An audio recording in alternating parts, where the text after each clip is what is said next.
Hi, I'm Kimberly Pearl, and we all know that teachers work crazy hours, so welcome to After School Science. Today we're going to be discussing the misconception that suction is what makes a straw work to suck up liquid.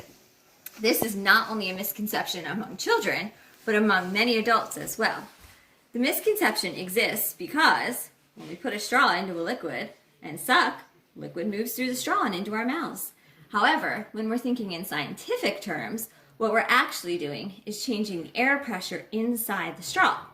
As we know, gas or air is all around us all the time.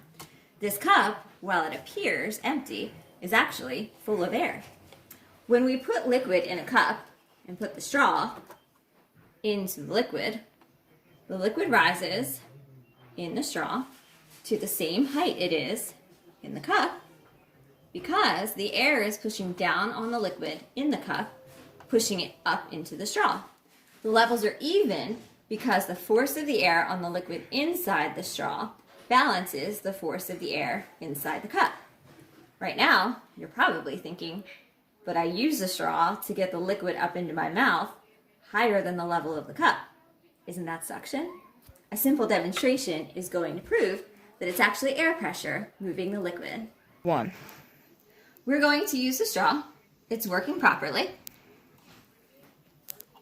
We're going to make a hole in the straw, ensuring that it's higher than the liquid. I went ahead and did this already. Is the straw still working? Nope. What about if we cover that hole that we made and try again? It's not perfect, but it's working.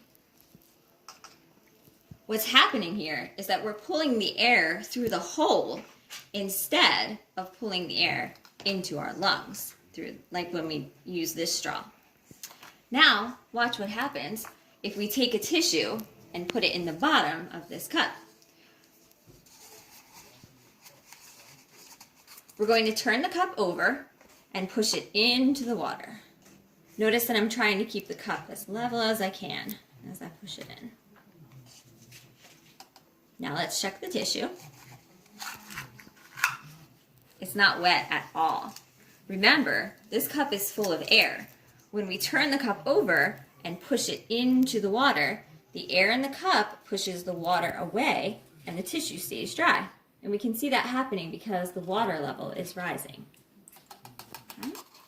We need to remember that gas molecules cannot pull other matter along with them via kinetic energy. So the idea of suction as the explanation fails to explain how highly non-viscous liquids, like this water, can be lifted. Rather, the concept of air pressure is at work when we inhale through the straw, taking the air out of the straw and into our lungs. The air is still pushing down on the liquid in the cup, but now there's nothing to balance it out inside the straw, so the liquid rises into your mouth.